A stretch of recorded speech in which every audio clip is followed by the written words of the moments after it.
कि बेटा in part number 7 बेटा we learn about the technical and institutional reforms in agriculture. एक तरीके से देखा जाए बेटा तो पहला जो पार्ट है उसमें हम टेक्निकल रिफॉर्म्स देखेंगे और सेकंड पार्ट में हम इंस्टीट्यूशनल रिफॉर्म्स देखेंगे। कि earlier farming was carried out by the simple and ordinary farm implements like a sickle, spade, hoe, फावड़ो, like a drill, plug, bullock cart, etc. Now the modern implement have entered into it, of which the tractor, thrillers, rotavators etcetera are common. Clear बेटा, जैसे कि हम simply समझ सकते हैं कि जो पुराने बेटा खेती का तरीका था उसमें जो औजार हुआ करते थे वो भी उस जमाने के उस तरीके के औजार हुआ करते थे बेटा, है ना। गुजराती में हम जिसको एक तरीके से देखा जाए तो बेटा सिकल है, स्पैड है, वो हम अपने पता नहीं है मुझे अभी इनके तो प्रॉपर हिंदी वर्ड्स भी नहीं पता चल रहे हैं बेटा। हल देख सकते हैं बेटा, फिर फावड़ा देख सकते हैं हम, फिर एक तरीके से देखा जाए तो वो गुजराती में दातरडा भी बोलते हैं ना, एज ए आर्क शेप का बनता है। फिर खोदने के लिए एक तरीके से वो हम कोदाली यूज़ करते हैं। तो ये सारी जो पुरानी चीज़ें बेटा जो खेती में एक तरीके से यूज़ की जाती थी, बराबर। लेकिन धीरे धीरे जैसे जैसे बेटा आधुनिकरण होने लगा और उसमें मॉडर्नाइजेशन होने लगा तो उसके साथ साथ बेटा बहुत सारे ऐसे जो टूल्स हैं, बराबर, जो फार्मिंग को काफ़ी इजी बना सकते हैं। जैसे कि हम देख सकते हैं कि ट्रैक्टर है, ट्रेलर्स है, रोटोवेटर्स है बेटा। कहीं ना कहीं ट्रैक्टर, ट्रेलर्स, रोटोवेटर इन चीज़ों ने क्या किया है कि अब जो है खेती करने की जो प्रोसेस है बेटा उसको इजी बना दिया है। पहले किसानों को बहुत ज़्यादा मेहनत करनी पड़ती थी, लेकिन अब ये छोटे छोटे बहुत मोनो ट्रैक्टर्स आ गए हैं, ट्रेलर्स आ गए हैं जो आराम से क्रॉप का कल्टीवेशन करने, रोटोवेटर्स है कल्टीवेशन करने के बाद एक तरीके से देखा जाए तो आराम से उसका फिल्ट्रेशन भी हो जाता है।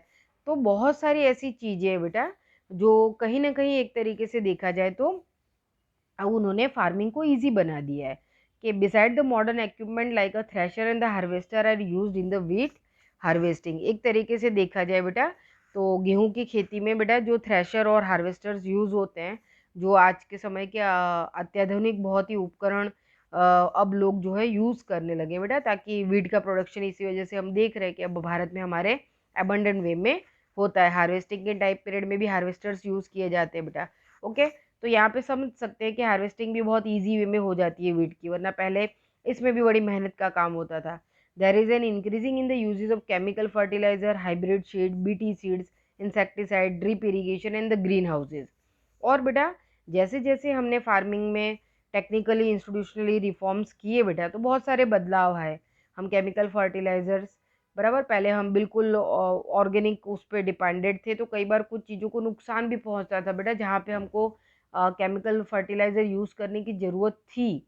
ओके, तो लेकिन अब फार्मर्स भी बेटा उनका एबंडेंट वे में एक तरीके से जहाँ ज़रूरत है वहाँ पे यूज़ कर पा रहे हैं। यूरिया जैसा फर्टिलाइज़र है। फिर हाइब्रिड सीड्स है बेटा।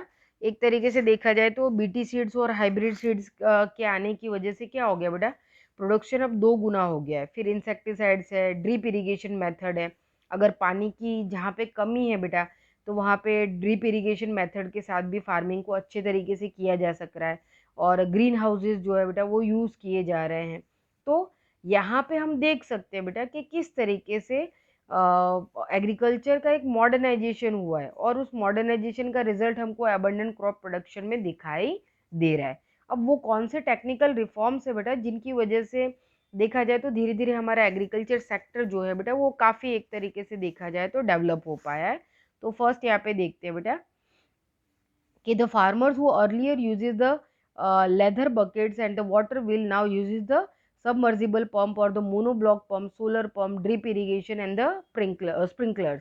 बराबर, पता है आपको, मैंने हिस्ट्री के चैप्टर में वो बताया था कि पुराने समय में बेटा जो फैचिंग बैग्स होते थे ना, मैंने आपको ऐसे ड्रॉ करके बताया था कि लेदर बैग्स होते थे बेटा वो इस व्हील के ऊपर टंगे रहते थे और जो बुलॉक होता था बेटा वो ब्लॉक जो है इस व्हील को पूरा एक तरीके से टर्न करके चलता था। तो जो ये व्हील्स है बेटा वो एक तरीके से वेल के अंदर जाते थे और इन फैचिंग बैग्स के अंदर बेटा पानी भर जाता था। और फिर जब ये डायरेक्शन चेंज होता था तो यहाँ पे जो है टैंक होता था, उसमें आके वो पानी जो है भर जाता था बेटा और फिर छोटी सी कैनाल के थ्रू वो जो है फार्म को सप्लाई होता था।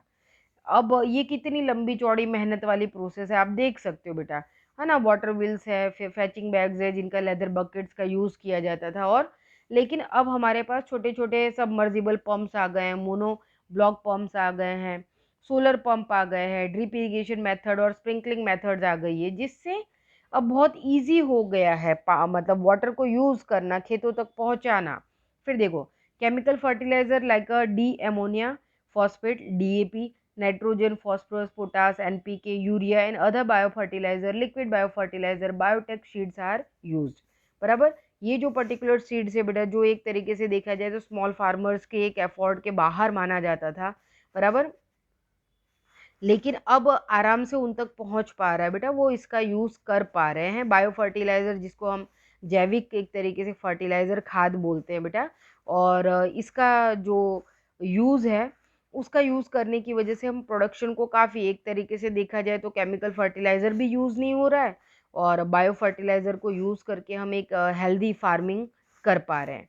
फिर थर्ड है कि farmers are constantly guided through the radio, television, newspaper, DD Kisan channel, SMS on mobile by the Kisan toll free number 1800 180 1551, Kisan call center, government, farm, web portals, iKhedut and the mobile app like Agri Market। Government ने बेटा farmers के लिए तरह तरह की guidelines बनाई है, radio television पे उनके लिए न्यूज़ आते हैं, न्यूज़पेपर्स निकाले गए हैं, DD किसान चैनल स्पेशली उनके लिए स्टार्ट की गई है, उनके लिए मोबाइल ऐप्स बनाए गए हैं, उनको SMS के थ्रू नई नई जानकारियाँ दी जाती हैं, उनकी जो सॉइल है बेटा उसको रिसर्च सेंटर तक किस तरीके से पहुंचाना है, उसका रिसर्च कैसे करना है, बराबर, उसकी फर्टिलिटी का मेजरमेंट कैसे लेना है, ये सारी चीज़ें उनको बताई जाती हैं। उनके लिए किसान कॉल सेंटर्स बनाए गए हैं, बराबर, किसान किसान टोल फ्री नंबर है जिसपे वो कॉल करके कोई भी मतलब एक तरीके से एडवाइस ले सकते हैं, अपनी प्रॉब्लम्स बता सकते हैं। उनके लिए फार्म वेब पोर्टल्स बनाए गए हैं बेटा, एक तरीके से पूरी की पूरी वेबसाइट है जिसके ऊपर वो जो पढ़े लिखे किसान हैं बेटा वो इनका यूज़ कर सकते हैं और अपने गांव के दूसरे किसानों को भी बता सकते हैं। फिर आई खेडूत योजना है, मोबाइल ऐप से बेटा, जिसमें एग्री मार्केट, यानी कि आज के समय में देखा जाए बेटा तो गवर्नमेंट ने फार्मर्स को बेटा डायरेक्टली मार्केट के साथ जोड़ दिया है। तो ये जो एग्री मार्केट है, आई खेडूत ऐप है, ये सारे ऐप बेटा उनको मार्केट की टर्म्स एंड कंडीशंस के बारे में जानकारी देते रहते हैं। तो ये आज जो फार्मर्स है बेटा, भले वो बहुत ज़्यादा एजुकेटेड हो या नहीं हो, इससे कोई फ़र्क नहीं पड़ता है, लेकिन मॉडर्न टेक्निक्स को उनको यूज़ करना सिखाया जा रहा है, उनके लिए ट्रेनिंग सेंटर्स बनाए जा रहे हैं जहाँ पे उनको ये सारी जानकारियाँ दी जाती हैं। New agriculture researches in the new techniques are conveyed to the farmers in the villages by the gram sevak. इसके साथ साथ बेटा जो ग्राम सेवक होते हैं वो नई नई टेक्निक और इन्फॉर्मेशन के बारे में बेटा फार्मर्स को जो है बेटा एक तरीके से हमेशा जागरूक करते रहते हैं, उन तक उन पर्टिकुलर न्यूज़ को पहुंचाते रहते हैं, उन मेथड को यूज़ करना सिखाते हैं। ये सारा काम जो है बेटा ग्राम सेवक के थ्रू होता है। आपको ये ग्राम सेवक वाला पॉइंट याद रखना है। वैसे तो टेक्निकल रिफॉर्म्स मोस्ट IMP आपको याद ही रखना है, उसमें कुछ इंडिकेट करने की अलग से ज़रूरत नहीं है। अब देखो, क्योंकि टेक्निकल रिफॉर्म्स और इंस्टीट्यूशनल रिफॉर्म्स बेटा मोस्ट IMP क्वेश्चन है, दो में से एक है। फिर ग्रीन रिवोल्यूशन है, ये सारे जो बेटा कई बार पूछे जाते हैं। और इंडियन इकोनॉमी में एग्रीकल्चर का कंट्रीब्यूशन है। ये 4 ऐसे मेजर क्वेश्चन है इस चैप्टर के जो आपको देखा जाए तो 4 मार्क्स में आ सकते हैं, तो आपका इसका थोड़ा ध्यान रखना है। अब देखो, a farmer training centre is establish in every district headquarters where in the farmers are given the training. एक तरीके से देखा जाए बेटा जो फार्मर्स हैं उनको ट्रेनिंग सेंटर्स बेटा, तालीम केंद्र जिसको हम बोलते हैं, वहाँ पे उनको प्रशिक्षित किया जाता है, उनको नई नई तकनीक के प्रचार प्रसार के माध्यमों के बारे में बताया जाता है, उसको कैसे यूज़ करना है उनके बारे में उनको समझाया जाता है। फिर देखो, recent information and guidance are provided to the farmers through the agriculture fairs in Gujarat. और गुजरात के अंदर बेटा कृषि मेला लगता है ना, आपने कई बार कृषि मेળાનું नाम સાંભળ્યું હશે, बराबर। गुजरात में अक्सर ये लगता है, वैसे भारत के दूसरे भी स्टेट्स में बड़ा कृषि मेले लगते हैं, एग्रीकल्चर फेयर लगते हैं। जैसे हम ऑटोमोबाइल के फेयर में जाते हैं, इंजीनियरिंग के फेयर में जाते हैं, तो कैसे स्पेयर पार्ट्स है, मशीन्स है, उनके बारे में जानकारी मिलती है। वैसे ही कृषि मेले में बेटा फार्मर्स को जो है फार्मिंग से रिलेटेड जो है बेटा मशीन्स है, टूल्स है, बराबर, अलग अलग तरीके के इक्विपमेंट्स है। फिर जो सॉइल की फर्टिलिटी को किस तरीके से मेज़र करना है, दूसरे टेक्निक्स क्या है, शीड्स में क्या बदलाव आए हैं, किस तरीके की शीड ज़्यादा बेटर है, ये हर तरीके की जानकारी इस कृषि मेले में बेटा दी जाती है, एग्रीकल्चर फेयर में दी जाती है। उसके बाद देखो कि agriculture university and agriculture colleges are establish in every state. Agriculture universities are establish in Dantiwada, Junagadh, Anand and Navsari in Gujarat. बराबर, ये सिर्फ गुजरात की यूनिवर्सिटीज़ नहीं है बेटा, ये जो दांतीवाड़ा है, आणंद और नवसारी की जो यूनिवर्सिटीज़ हैं एग्रीकल्चर की, ये हमारे इंडिया की भी बेस्ट यूनिवर्सिटीज़ में शुमार होती हैं। बराबर, और इवन वर्ल्ड वाइड भी बहुत सारे बच्चे जो है एग्रीकल्चर फील्ड में बेटा अगर पढ़ना चाहते हैं तो इन यूनिवर्सिटीज़ में आके बेटा वो एडमिशन्स लेते हैं। बहुत पुराने समय से ही बेटा ये जो यूनिवर्सिटीज़ है, इनका एक जो सिस्टमेटिक पैटर्न रहा है बेटा एग्रीकल्चर फील्ड में नॉलेज देने का, काफ़ी बेटर माना गया है। बराबर, तो इन यूनिवर्सिटीज़ का अगर आप विजिटिंग करेंगे तो बड़ा मज़ा आएगा। मेरा तो थोड़ा सा इसलिए जो है इनके बारे में, दांतीवाड़ा है बेटा, आणंद है, नवसारी है, ये एग्रीकल्चर यूनिवर्सिटीज़, क्योंकि वहाँ पे जो प्रोफेसर्स और साइंटिस्ट होते हैं उनको क्वार्टर्स भी बेटा यूनिवर्सिटी एरिया के अंदर के ही जोन में मिलते हैं। तो मेरे खुद फैमिली मेम्बर्स जो थे बेटा वो साइंटिस्ट थे और वो काफ़ी मतलब हाई पोस्ट पे थे, तो मैंने काफ़ी, मेरा बचपन का टाइम पीरियड जो है वहाँ पे गुजारा हुआ है। अगर आप क्लासरूम में होते तो मैं पता नहीं कितने किस्से आपको बताती कि हम क्या क्या मतलब सब धमाल भी मचाते थे। लेकिन मैंने देखा है कि किस तरह से एग्रीकल्चर के जो स्टूडेंट है बेटा वहाँ पे जो है किस तरीके से वो प्रैक्टिकल जो उनको नॉलेज दिया जाता है बेटा फार्म के अंदर, फिर वहाँ पे मैंने जो लैब्स देखी हुई हैं, ये सारी चीज़ें बचपन में मैंने इन चीज़ों को देखा है वहाँ पे। बराबर, तो हम समझ सकते हैं कि प्रैक्टिकल कितना नॉलेज बेटर वे में, जो दांतीवाड़ा यूनिवर्सिटी है बेटा वो भी इंडिया की बहुत ही क्लास 1 यूनिवर्सिटीज़ में आती है। आणंद यूनिवर्सिटी है, ये भी क्लास 1 यूनिवर्सिटीज़ में आती है बेटा। और धीरे धीरे अब एग्रीकल्चर फील्ड की तरफ भी बच्चों का झुकाव बढ़ रहा है बेटा। प्रैक्टिकल मतलब वहाँ पे क्लासरूम के साथ साथ बेटा बाहर फार्म में भी एक तरीके से बच्चे काम करते हैं, स्टूडेंट्स काम करते हैं बेटा, और तरह तरह के रिसर्चेस करते हैं बेटा। और सही में मतलब वो देखने पे बड़ा मज़ा आता है। एक समय तो ऐसा आया था तो मेरा भी मन कर रहा था कि काश मैंने मेरा साइंस स्ट्रीम चेंज नहीं किया होता, तो मैं भी एग्रीकल्चर फील्ड से मतलब बीएससी वगैरह करने की कोशिश करती है अगर मुझे एडमिशन मिलता तो। लेकिन वो चीज़ थोड़ा सा हो नहीं पाई क्योंकि पूरा का पूरा स्ट्रीम ही चेंज कर लिया था मैंने। तो कई बार ऐसा होता है कि ज़िंदगी में हम ऐसी कोई बड़ी गलतियाँ कर देते हैं जिसका फिर कोई दूसरा वो रास्ता बचता नहीं है। तो देखा हुआ है बेटा मैंने मेरे बचपन में, क्योंकि मैं काफ़ी रही हूँ। मैं, मेरा वैकेशन जो है अक्सर मेरी दीदी जो है मेरे बड़े पापा की जो बेटी थी, उनके हस्बैंड साइंटिस्ट थे बेटा, और यहीं पे हुआ करते थे। मैंने दांतीवाड़ा, आणंद, वैकेशन टाइम में अक्सर मैं उनके घर जाती थी, एक एक डेढ़ डेढ़ महीने में रुकती थी, तो बड़ा मज़ा आता था। पूरा जंगल जैसा होता था और क्वार्टर्स इतने दूर दूर होते थे कि घने जंगलों में वो घर भी नहीं दिखते थे। बराबर, और सुनसान सड़कें होती थी, खेत ही खेत होते थे, कितने दूर दूर क्वार्टर्स रहते थे। और छोटे थे तो कभी कभी डर भी लगता था आते जाते। लेकिन अब सब वो सारी मेमोरीज याद आती है तो बड़ा मतलब मज़ा आता है। ठीक है, अब ये भी कुछ चीज़ें हैं, जब पॉइंट आया तो थोड़ा सा निकल गया मेरे मुंह से, लेकिन हालांकि वीडियोस में इन सब के बारे में बहुत ज़्यादा बोलने की ज़रूरत नहीं है। लास्ट पॉइंट पे आ जाते हैं। Beside this, Indian Council for Agriculture Research ICAR and the Department of Agriculture Research and Education DARE are active at the national level। यहाँ पे हम देख सकते हैं बेटा कि हमारे जो इंडिया के जो मेजर 2 डिपार्टमेंट है, ICAR, Indian council of agriculture research, आजकल कोविड के टाइम पे आप ICMR देखते हो ना, Indian council of medical research, वैसे ही एग्रीकल्चर फील्ड में बेटा ICAR है। बराबर, ए यहाँ पे एग्रीकल्चर के वे में है, और डैर जो है बेटा department of the agriculture research and education जो है बेटा वो नेशनल लेवल पे टेक्निकल रिफॉर्म्स के लिए काम करते हुए बड़े इंस्टीट्यूशंस है। ओके, अब इसके बाद हम आ जाते हैं बेटा, अभी हमने टेक्निकल रिफॉर्म्स देखे, अब इंस्टीट्यूशनल रिफॉर्म्स को देखते हैं कि संस्था के क्या सुधार हुए बेटा। The reforms connected with the land ownership, crop subsidies and sale of the farm produce are consider to be the institutional reforms. एक तरीके से देखा जाए बेटा जो सुधार एक तरीके से जमीन की मालिकी के हक के रूप में बेटा, फिर जो फार्म्स है बेटा उसके ऑनर, उसकी सब्सिडीज के रूप में, या फिर उसके सेल यानी कि किस तरीके से उसकी खरीद फरोख्त होगी, किसके तरीके से उसको बेचा जाएगा, प्रॉफिट क्या होगा, इसमें जो सुधार लाने की कोशिश करते हैं बेटा उसको संस्था के सुधार कहे जाते हैं, यानी कि इंस्टीट्यूशनल रिफॉर्म्स माना जाता है। अब देखो, government has declared the land farms and stopped the exploitation of the farmers under the law land to the tillers land tenancy act। the land tillers have been given the right to become the owners of the land। एक तरीके से बेटा हमारी government जो है बेटा उन्होंने जमींदारी की जो लैंडलॉर्डिज्म वाली एक जो प्रथा जो है बहुत सालों से भारत में चली आ रही थी बेटा, उसको उन्होंने एक तरीके से रोका। और कहीं ना कहीं जो छोटे फार्मर्स थे बेटा, या फिर जो वो फार्मर्स जो किसान तो है पर उनके पास जमीन नहीं है, उनको जो है बेटा लैंड डिस्ट्रीब्यूशन किया गया। इसके लिए उन्होंने लैंड टू द टीलर या फिर लैंड टेनेंसी एक्ट बनाया, और इसके थ्रू बेटा जो लैंड टीलर्स है उनको उनके अधिकार के रूप में बेटा छोटी छोटी जमीनों का हक जो है दिया गया।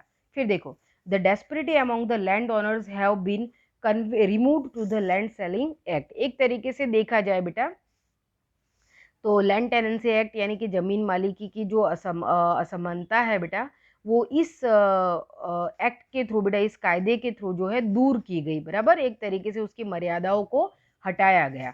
फिर देखोगे, the farmers are given the financial help for the crop subsidies by the Kisan credit card and the by nationalise and the cooperative banks. जो फार्मर्स है बेटा उनको सब्सिडीज दी गई। एक तरीके से देखा जाए बेटा तो उनको किसान क्रेडिट कार्ड दिए गए, और नेशनलाइज कोऑपरेटिव बैंक के थ्रू उनको इजीली लोन अवेलेबल हो सके, उस तरीके की फैसिलिटीज अवेलेबल करवाएगी।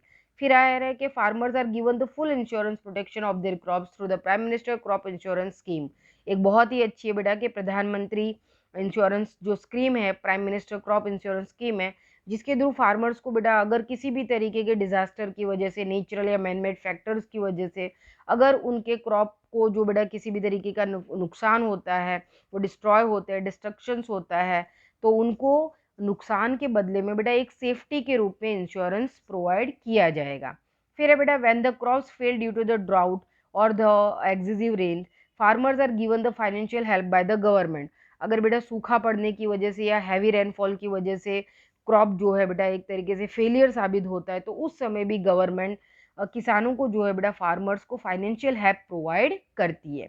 उसके बाद आ जाते हैं, by providing the legal support and open auctions process is made in the widespread for the sale of the farm products in the marketing yards। एक तरीके से देखा जाए बेटा तो मार्केट यार्ड में जो खेत पैदाश है बेटा, उनके ले बेच की जो प्रक्रिया है, एक तरीके से उसके जो लॉ की एक पूरी की पूरी प्रोसेस है बेटा, उसको काफ़ी व्यापक बना दिया गया है। अब एक तरीके से फार्मर्स जो है बेटा वो मार्केट के साथ डायरेक्टली कनेक्टेड है, बराबर। अभी तो कोविड के टाइम पीरियड में एक नया जो लॉ बना, उसमें तो पहले मार्केट जो फार्मर्स थे वो उनके स्टेट मार्केट के साथ बेटा कनेक्ट किए गए थे, कि वो अपने स्टेट की किसी भी बाजार में अपनी मर्जी से अपने तरीके से बेटा अपने फसल को बेच सकते थे। लेकिन अब तो पूरे देश में उनके लिए ये मार्केट यार्ड्स खोल दिए गए हैं, जिसका कुछ पर्टिकुलर स्टेट में बेटा किसानों ने विरोध भी किया है। जैसे पंजाब के किसान हैं बेटा, व्हीट फार्मर्स हैं, उन्होंने इसका विरोध किया है, काफ़ी लंबे से उनका थोड़ा सा धरना प्रदर्शन भी चल रहा है। तो कुछ ना कुछ प्रॉफिट लॉस का होगा बेटा मार्जिन, जिसकी वजह से कहीं पे कुछ लोग सपोर्ट में है तो कहीं कुछ लोग विरोध में है। लेकिन एक तरीके से देखा जाए तो बेटा फार्मर के लिए मार्केट यार्ड्स खोल दिए गए। पहले फार्मर्स जो है मार्केट के साथ डायरेक्टली जॉइंट नहीं हो पाते थे बेटा, बीच में मीडिएटर्स होते थे, और ये फार्मर्स जो है बेटा वो अपनी फसल पहले मीडिएटर को बेचते थे और मीडिएटर उसको मार्केट तक ले जाता था। लेकिन अब जो है ये जो मीडिएटर्स है बेटा, जिनको हम बिचौलिया भी कहते हैं, इसको हटा दिया गया है, बराबर। और डायरेक्टली जो है फार्मर्स हैं वो मार्केट से जुड़ गए हैं, तो उनको डायरेक्ट प्रॉफिट का एक तरीके से देखा जाए बेटा तो बेनिफिट मिलता है। अब इसके बाद हम लास्ट में बेटा आ जाते हैं के facilities like a cooperative society, market associations, cooperative warehouses, cold storage, transportation and communication, etc. have been provided so that the farmers would get the minimum support price of the farm product। एक तरीके से देखा जाए बेटा तो farming के साथ साथ बहुत सारी फैसिलिटीज़ की ज़रूरत होती है, जैसे कि प्रॉपर एक कोऑपरेटिव सोसाइटी होनी चाहिए जो उनकी प्रॉब्लम्स का सॉल्यूशन लाए, मार्केट एसोसिएशंस होने चाहिए जो मार्केट की वैल्यूज़ के ऊपर ध्यान रखे बेटा, उसके अप्स एंड डाउन्स का कैलकुलेशन करते रहे। फिर कोऑपरेटिव वेयर हाउसेज होने चाहिए, जहाँ पे एक तरीके से देखा जाए बेटा तो इन गोदामों के अंदर बेटा आराम से जो है क्रॉप्स को प्रोटेक्टिव वे में स्टोर किया जा सके। कोल्ड स्टोरेज हाउसेज होने चाहिए वेजिटेबल्स के लिए, फ्रूट्स के लिए बेटा। ट्रांसपोर्टेशन फैसिलिटीज़ और कम्युनिकेशन फैसिलिटीज़ ईजीली अवेलेबल होनी चाहिए, नहीं तो फिर बेटा ये तो खेत पैदाश है, कुछ समय के अंदर अगर ये प्रॉपरली ट्रांसपोर्ट नहीं हो पाई, जहाँ पे इनको स्टोर करना है वैसी जगहों पे नहीं पहुँचाया जा सका, तो ये तो खेतों में ही ख़राब हो जाएंगी या रास्तों में ही ख़राब हो जाएंगी। तो ये सारी फैसिलिटीज़ बेटर वे में अवेलेबल होनी चाहिए। तो इस तरीके की कोशिशें बेटा जो है जो इंस्टीट्यूशनल रिफॉर्म्स में जो है की जा रही है, और इनको बहुत ईजी और देखा जाए तो तुरंत अवेलेबल हो सके इस तरीके की कंडीशंस में रखा गया है। अब देखो यहाँ पे मेजरली 3 इंस्टीट्यूशंस है कि following organization are operating for the purchase of the farm product from the farmers at the support prices. ये जो 3 इंस्टीट्यूशन है बेटा वो फार्मर्स से एक तरीके से देखा जाए तो उसको पोषणक्षम एक तरीके से भाव जो है बेटा, खरीद भाव जिसको हम कहते हैं, परचेजिंग प्राइस जिसको हम कहते हैं बेटा, उस सपोर्ट प्राइस को ये तैयार करते हैं बेटा, ताकि फार्मर्स को जो है नुकसान ना पहुंचे। अब आप सोच रहे होगे इसमें सिंपल सा एक एग्जांपल समझ लो बेटा। कई बार ऐसा होता है कि फार्मर्स को, कई बार आप देखो ये ओनियन वाले किस्से में बहुत ज़्यादा होता है, बीच में पल्सेस में भी हुआ था बेटा कि अब 1 किलो प्याज का प्रोडक्शन करने के लिए बेटा, या फिर समझ लो कि 20 kg जो ओनियन है उसका प्रोडक्शन करने के लिए बेटा फार्मर्स 50 रुपए की लागत लगाता है बेटा, उसका 50 रुपीज़ खर्च हुआ है ना। अब वो मार्केट में जब उस प्याज को बेचने के लिए आता है बेटा, तो वो जो ओनियन है बेटा वो 20 रुपीज़ या 30 रुपीज़ में अगर वहाँ पे बिक रही है बेटा, यानी कि उस फार्मर को उसकी लागत से भी 20 रुपए कम में बेटा वो बेचना पड़ रहा है, तो यहाँ तो उसका नुकसान हो जाएगा। तो गवर्नमेंट जो है बेटा वो उसके मिनिमम मैक्सिमम प्राइजेस का ध्यान रखती है कि कम से कम उसने क्रॉप प्रोडक्शन में जो लागत लगाई है बेटा, जो इन्वेस्टमेंट उसने उसमें किया हुआ है, उसमें उसका लॉस नहीं होना चाहिए। उसको कम से कम उसके लागत का जो मिनिमम प्राइस है बेटा, भले बहुत ज़्यादा प्रॉफिट नहीं हो लेकिन नुकसान नहीं होना चाहिए। तो ये जो सारे इंस्टीट्यूशन है बेटा वो इन सपोर्ट प्राइजेस का ध्यान रखते हैं और इसको मेंटेन करने की कोशिश करते हैं। ये 3 इंस्टीट्यूशन कौन से हैं बेटा? तो फर्स्ट है national agriculture cooperative marketing federation of India, NAFED, जिसको हम नेफ्ड के नाम से जानते हैं बेटा। फुल फॉर्म याद रखना आप, national agriculture cooperative marketing federation of India. फिर सेकंड है गुजरात कोऑपरेटिव ऑलसीड ग्रोवर्स फेडरेशन, ग्रोफेड जिसको हम कहते हैं। और थर्ड है बेटा NDDB, national dairy development board. कई बार आपने एनडीडीबी का नाम सुना होगा बेटा, बराबर, नेशनल डेयरी डेवलपमेंट बोर्ड। ये वो इंस्टीट्यूशन है बेटा जो फार्मर्स के लिए सपोर्ट प्राइस तय करते हैं, ओके, ताकि उन्होंने जो लागत लगाई है बेटा खेती में उसका नुकसान ना हो, कम से कम उन्होंने जितना इन्वेस्टमेंट किया है उसके अंदर वो उनको मिल जाए, भले बहुत ज़्यादा प्रॉफिट ना मिले, क्योंकि कई बार मार्केट में ऐसे अप्स एंड डाउन्स होते हैं बेटा, ओके। आई बात समझ में? बीच में आपने देखा होगा बहुत सारे फार्मर थे वो प्याज सड़कों पे मतलब उन्होंने बिखेर दी थी, क्यों? क्योंकि 20 रुपए का खर्च तो उसको मतलब क्रॉप का कल्टीवेशन करने में आया था और मार्केट में 10 रुपए में बिक रहा था बेटा। तो फार्मर्स बेचारे कैसे उसका मतलब वो नुकसान इतना सारा कैसे उठाएंगे? तो उसमें फिर गवर्नमेंट जो है बेटा उनके लिए सपोर्ट प्राइस, कई बार ऐसा होता है बेटा कि गवर्नमेंट खुद इंटरफियर करती है और जो नुकसान हो रहा होता है बेटा उस नुकसान की भरपाई जो है वो गवर्नमेंट करती है, ओके। तो यहाँ पे हमने टेक्निकल और इंस्टीट्यूशनल रिफॉर्म्स के बारे में देखा बेटा। अब इसके बाद हम ग्रीन रिवॉल्यूशन के बारे में थोड़ा सा समझेंगे, ओके। Thank you.